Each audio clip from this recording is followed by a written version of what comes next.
Pensioners ఐక్యత, all pensioners ఐక్యత, all pensioners ఐక్యత. ఈపీఎస్ పెన్షన్ స్కీమ్ కింద పనిచేస్తున్న ఎంప్లాయీస్ కి మరియు పెన్షనర్స్ కి నా నమస్కారాలు. ఈరోజు మనం 4th నవంబర్ 2022 నాడు సుప్రీంకోర్టు జడ్జిమెంట్ ప్రకారం ఎంతమందికి హయ్యర్ పెన్షన్ కి అర్హత వచ్చింది, అందులో ఎంతమంది ఆప్షన్ ఇచ్చారు, ఆప్షన్ ఇచ్చిన వాళ్ళలో ఎంతమందికి ఈపీఎఫ్ఓ హయ్యర్ పెన్షన్ ఈ రోజు వరకు ఇచ్చింది అన్న విషయాల గురించి మనం మాట్లాడుకుందాం. హయ్యర్ పెన్షన్ విషయంలో సుప్రీంకోర్టు ఇప్పటికీ 5 జడ్జిమెంట్లు ఇచ్చింది. 5.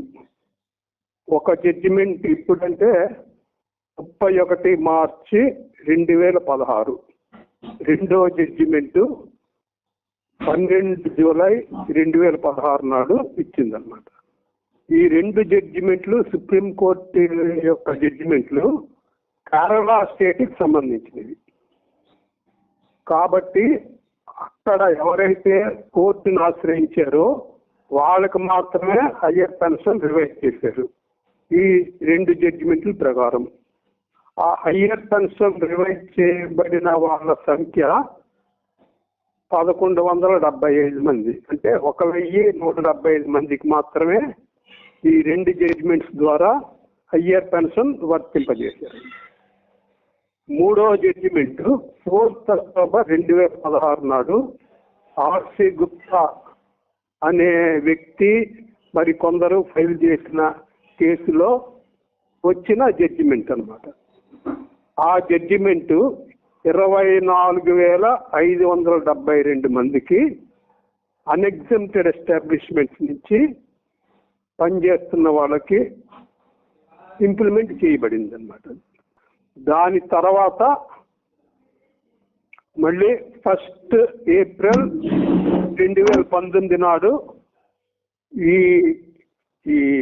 అమెండ్మెంట్స్ ఏవైతే ఉన్నాయో 1/9/2014 నుంచి ఆ అమెండ్మెంట్స్ కొట్టివేస్తూ సుప్రీంకోర్టు ఒక జడ్జిమెంట్ ఇచ్చింది.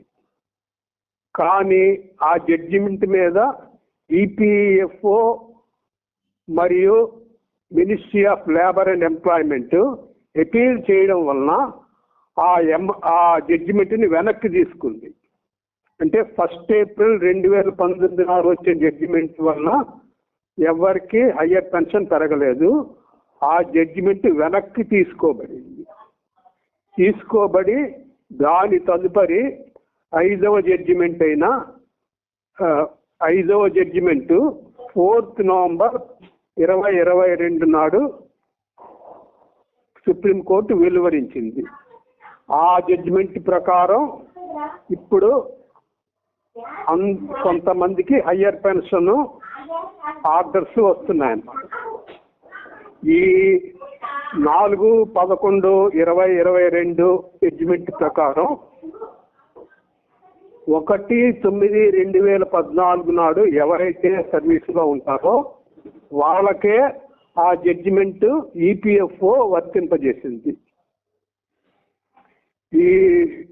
ఈ విషయాల ముందు మనం ఒక విషయం మాట్లాడుకోవాలి. 4th నవంబర్ 2022 నాడు వచ్చిన జడ్జిమెంట్ ముందు 5th ఆగస్ట్ 2022 నాడు ఈపీఎఫ్ఓ సుప్రీంకోర్టులో ఒక ఎఫిడవిట్ సబ్మిట్ చేసింది. ఆ ఎఫిడవిట్ ప్రకారం 31/3/2019 నాటికి 1,03,00,000 మందికి హయ్యర్ పెన్షన్ కి అర్హత ఉంది అని వాళ్ళు ఆ అఫిడవిట్ లో వాళ్ళు పొందుపరిచారు అన్నమాట. 1,03,00,000 మందికి హయ్యర్ పెన్షన్ కి ఎలిజిబిలిటీ ఉన్నది అని. కానీ 1/9/2014 నాడు సర్వీస్లో ఉండి ఆన్లైన్ ద్వారా ఆప్షన్ ఇచ్చిన వాళ్ళ సంఖ్య ఎంతంటే 13,38,732 మంది. 13,38,732 మంది. అంటే వీళ్ళు 1,03,00,000 మందిలో 13% మాత్రమే. అంటే 100కి 13 మంది మాత్రమే ఆన్లైన్లో ఆప్షన్ ఇచ్చుకున్నారు. ఈ 13,38,732 మందిలో ఈ ఆప్షన్స్ అనేవి ఏంటంటే, ఎంప్లాయీ ఆన్లైన్లో ఆప్ట్ చేస్తే అదే ఆన్లైన్ ఆప్షన్ని తిరిగి అతను ఎక్కడ పనిచేసాడో ఆ కంపెనీ యొక్క మేనేజ్మెంట్కి ఈపీఎఫ్ఓ అంటే పిఎఫ్ కమిషనర్ ఆఫీసు తిప్పి పంపిస్తుంది. ఆ ఆప్షన్ తిప్పి పంపించిన ఆప్షన్ని మేనేజ్మెంట్స్ యాక్సెప్ట్ చేసి మళ్ళీ పిఎఫ్ కమిషనర్కి వేజ్ పర్టికులర్స్తో సహా పంపించాల్సి ఉంటుంది అన్నమాట. ఆ విధంగా పిఎఫ్ కమిషనర్ రిఫర్ చేసిన ఆప్షన్స్ లో 1,72,217 ఆప్షన్స్ ని మేనేజ్మెంట్ తిరిగి పంపించలేదు. ఎందుకంటే చాలా మంది ఎంప్లాయీస్ వాళ్ళకి హయ్యర్ పెన్షన్ అర్హత లేకపోయినా ఆన్లైన్లో అప్లై చేశారు. వీళ్ళు ఎవరంటే ప్రైవేట్ కంపెనీల్లో పనిచేస్తున్న వాళ్ళు. ప్రైవేట్ కంపెనీల్లో యజమాన్యం వాటా ఎప్పుడు సీలింగ్ వరకే ఉంటుంది. అందుకనే వీళ్ళ అప్లికేషన్స్ మేనేజ్మెంట్స్ ఫార్వర్డ్ చేయలేదు. అందువలన 13,38,732లో 1,72,217 ఆప్షన్స్ మైనస్ చేస్తే నికర ఆప్షన్స్ పిఎఫ్ కమిషనర్స్ ఆఫీసర్లకి చేరినవి 11,66,515 ఆప్షన్స్ చేరాయి అన్నమాట. అంటే ఇది మళ్ళీ 1,03,00,000లో 11% మాత్రమే. ఈ 11,66,515 ఆప్షన్స్ లో మళ్ళీ పిఎఫ్ కమిషనర్ ఆఫీసులు 4,02,739 మంది ఆప్షన్స్ ని తిరిగి మేనేజ్మెంట్స్ కి పరిశీలనార్థం సందేహ నివృత్తి కోసం వెనక్కి పంపించారు. అంటే మళ్ళీ ఇవి కూడా తీసిస్తే నికర ఆప్షన్స్ పిఎఫ్ ఆఫీసులో ఉన్నవి ఏంటంటే 7,63,776. ఇది మళ్ళీ 1,03,00,000కి 7% మాత్రమే, అంటే 7%. ఈ 7,63,776 ఆప్షన్లో 1,19,126 మందికి డిమాండ్ లెటర్స్ పంపించారు. అంటే వాళ్ళని డబ్బులు కట్టమని పంపించారు అన్నమాట. అంటే ఇది 7,63,776లో 16%. రిజెక్ట్ అయిన ఆప్షన్స్ 69,767. అంటే ఇది 7,63,776లో 9%. అంటే ఇంతవరకు 7,63,766 ఆప్షన్స్ లో ఈపీఎఫ్ఓ పరిశీలించిన ఆప్షన్స్ 25% మాత్రమే. 75% ఆప్షన్స్ ఇంకా పిఎఫ్ ఆఫీసుల్లో పరిశీలించవలసి ఉన్నది. తర్వాత ఈ డిమాండ్ లెటర్స్ పంపించిన వాళ్ళకి ఎవరైతే డబ్బులు కట్టారో వాళ్ళకి ఇష్యూ చేసిన పెన్షన్ పేమెంట్ ఆర్డర్స్, అంటే వాళ్ళకి హయ్యర్ పెన్షన్ శాంక్షన్ చేయడమే కాకుండా ఎరియర్స్తో సహా పేమెంట్ చేసిన వాళ్ళ సంఖ్య 16,278 మందికి వీళ్ళు హయ్యర్ పెన్షన్ ఇప్పటి వరకు శాంక్షన్ చేశారన్నమాట. అంటే ఇది దాదాపు 3%కి మాత్రమే వీళ్ళు హయ్యర్ పెన్షన్ ఇప్పటి వరకు శాంక్షన్ చేశారు. అంటే ఈ హయ్యర్ పెన్షన్ శాంక్షన్ విషయంలో పిఎఫ్ కమిషనర్స్ ఆఫీసు చాలా మందకొడిగా సుప్రీంకోర్టు జడ్జిమెంట్ వచ్చి 2 ఏళ్లు దాటిపోతున్నా, 2 ఏళ్ల 3 నెలలు దాటిపోతున్నా వీళ్ళు ఇంతవరకు క్లియర్ చేసిన ఆప్షన్స్ 3% మాత్రమే.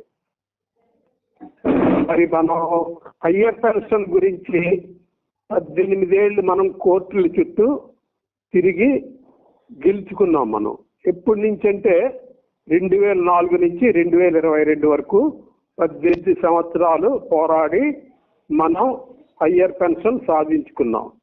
కానీ హయ్యర్ పెన్షన్ సాధించుకున్న తర్వాత హయ్యర్ పెన్షన్కి ఆప్షన్ ఇచ్చిన వాళ్ళ సంఖ్య చూస్తే చాలా తక్కువగా ఉంది.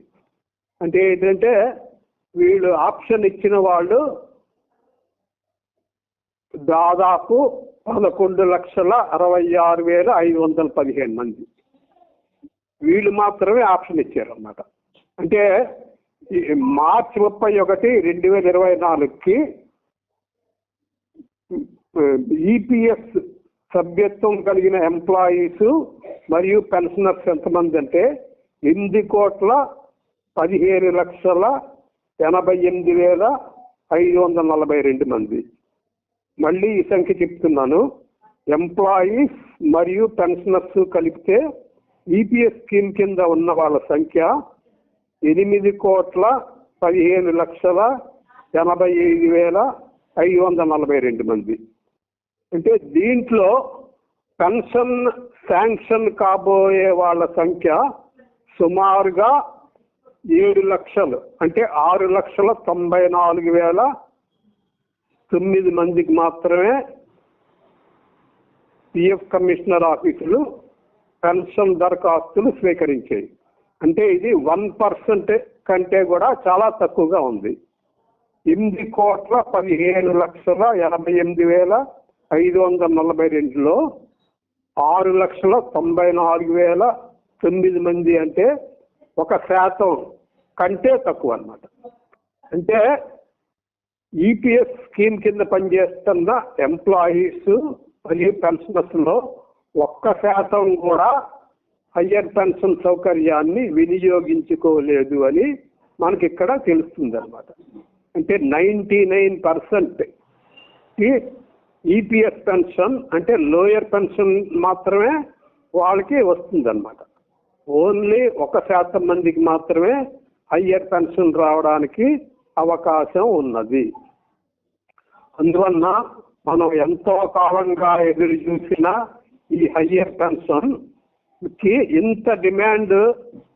ఇంత తక్కువ డిమాండ్ ఉండడానికి కారణం ఏంటంటే లాస్ట్ 12 మంత్స్ బదులు 60 మంత్స్ పెంచడం ఒక కారణం అయితే, ప్రోరాటా బేసిస్ లో క్యాలిక్యులేషన్ అంటే 16/11/95 నాడు కానీ ఆ తర్వాత అపాయింట్ అయితే ఆ డేట్ నుంచి కానీ 31/8/2014 వరకు ఒక క్యాలిక్యులేషను, 1/9/2014 నుంచి 58 ఏళ్ళు నిండిన తేదీ వరకు ఇంకో క్యాలిక్యులేషన్ చేయడం వలన పెన్షన్ దాదాపు 30 నుంచి 35% తగ్గిపోవడం వలన చాలా మంది ఈ హయ్యర్ పెన్షన్ కి అప్లై చేయలేదు. అందువలన ఈ 2 కారణాల వలన ముఖ్యంగా 100 మంది ఎంప్లాయీస్ పెన్షనర్స్ లో ఒక్కళ్ళు మాత్రమే, అది ఒక్కళ్ళ కంటే తక్కువ మంది హయ్యర్ పెన్షన్ ని వినియోగించుకున్నారు అన్నమాట. ఇది హయ్యర్ పెన్షన్ యొక్క ఈ రోజున్న పరిస్థితి.